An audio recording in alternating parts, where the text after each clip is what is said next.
Kita ketemu di Senggol Dong.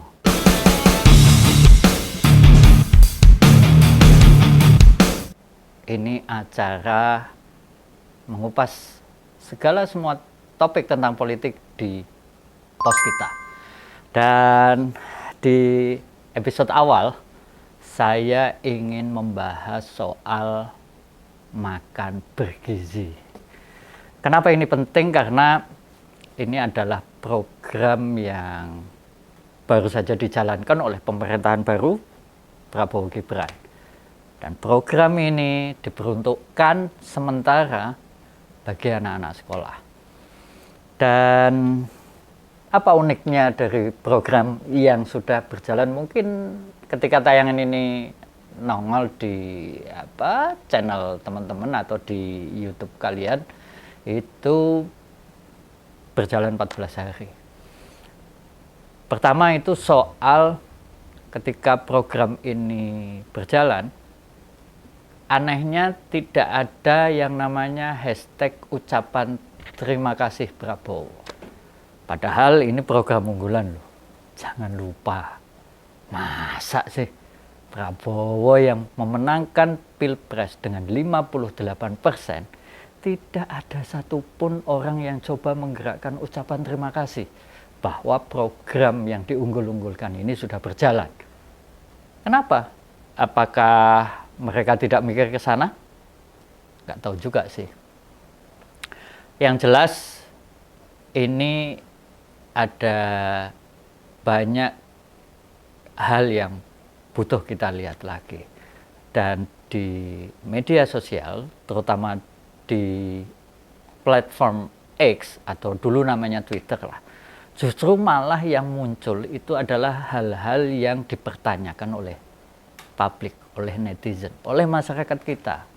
Misalnya soal kenapa makan siang gratis tidak boleh difoto, dibagikan, disebar. Bahkan anak-anak itu tidak boleh menceritakan apa yang tadi dia dapatkan di sekolah.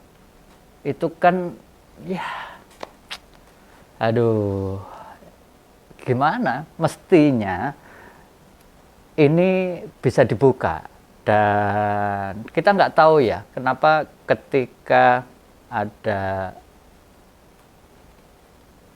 blasting tentang larangan untuk mengunggah menu-menu makan bergizi yang diterima oleh anak-anak sekolah, itu para pendukungnya Pak Prabowo banyak yang diem.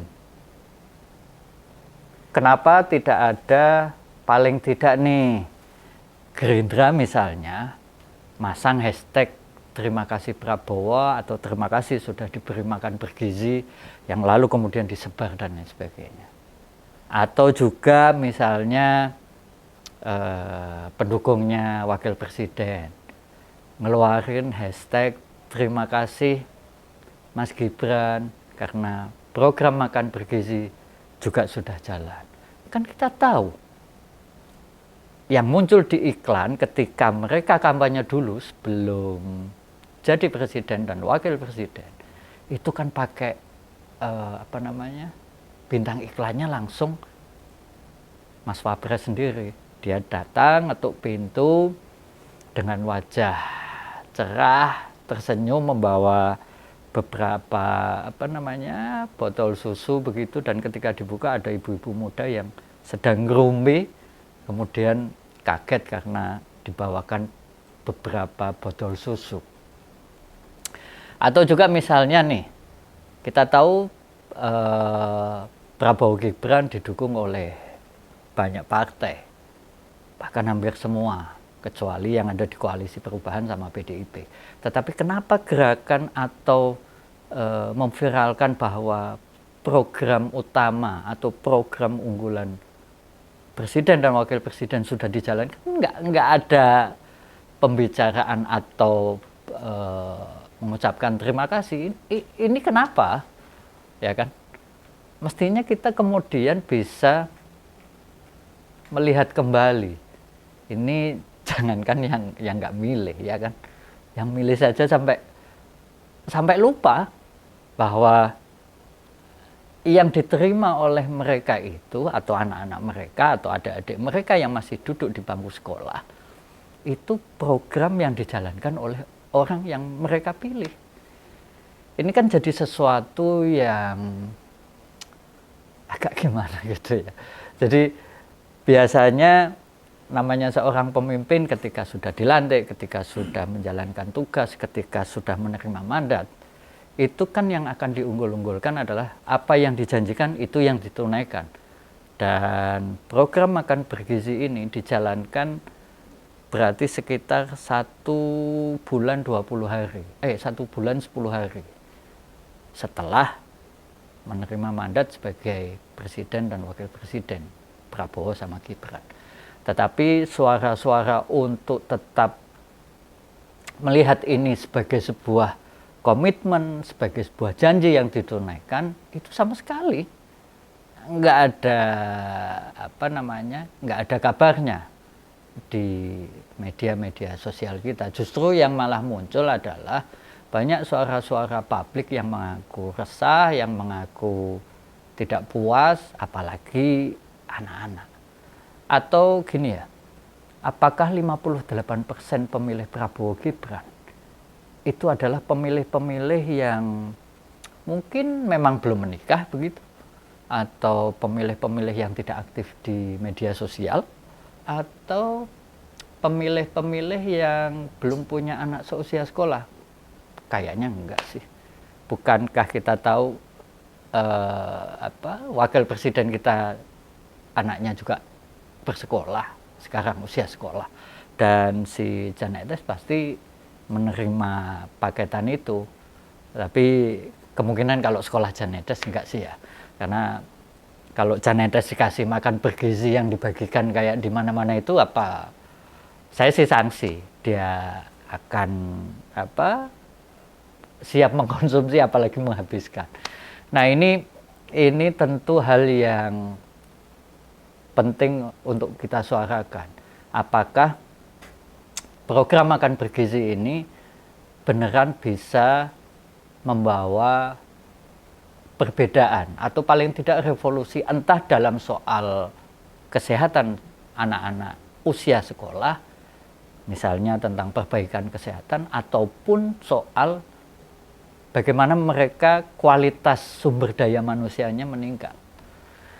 Tapi seperti yang kalau jujur mau kita lihat, distribusi makan bergizi itu tidak merata di semua daerah. Bahkan untuk se-Indonesia, kita bisa cek pada teman, kerabat, saudara, handai tolan lah. Di banyak wilayah itu masih ada beberapa wilayah yang belum menerima paket makan bergizi. Termasuk diantaranya teman-teman ataupun adik-adik kita yang berada di bawah naungan Kementerian Agama. Kenapa begitu? Karena sekolah-sekolah model MI negeri maupun MI swasta misalnya, atau madrasah sanawiyah itu yang jenjangnya sekelas SMP, lalu kemudian madrasah aliyah yang sekelas atau sejenjang dengan SMA, itu belum menerima. Artinya yang jalan sementara ini memang belum untuk semua siswa sekolah. Dan di pertengahan bulan Januari sudah mau ditingkatkan, mau dilebarkan kembali distribusi makan bergizi untuk ibu hamil dan ibu menyusui. Tetapi kita harus melihat bahwa mestinya apa yang sudah jalan idealnya ya harus dievaluasi terlebih dahulu, bagaimana prosesnya, bagaimana pelaksanaannya, apakah kemudian secara kualitas gizi itu betul-betul memenuhi syarat atau tidak, lalu kemudian kendala-kendala apa yang dihadapi. Ini belum dievaluasi sama sekali sampai sekarang, dan ini tetap jalan terus. Artinya uang yang sudah tersedia, yang disediakan oleh APBN tetap akan digelontorkan, tidak akan dihentikan. Di lapangan pelaksanaannya bagaimana? Ya terserah apa yang terjadi di lapangan. Ini yang mestinya kita bisa tetap terus suarakan. Dan hal lain yang mesti kita lihat kembali adalah bahwa program makan bergizi ini harus diredefinisi ulang. Apakah targetnya itu perbaikan gizi atau peningkatan kualitas sumber daya manusia? Karena ini dua hal yang berbeda. Kalau memang fokusnya pada perbaikan gizi, tentu penyiapan, kemudian waktu pemberian makanan, kualitas menunya itu diperhatikan betul. Tetapi kalau untuk meningkatkan kualitas sumber daya manusia, terutama anak-anak atau generasi yang akan datang, itu harus dipetakan dulu.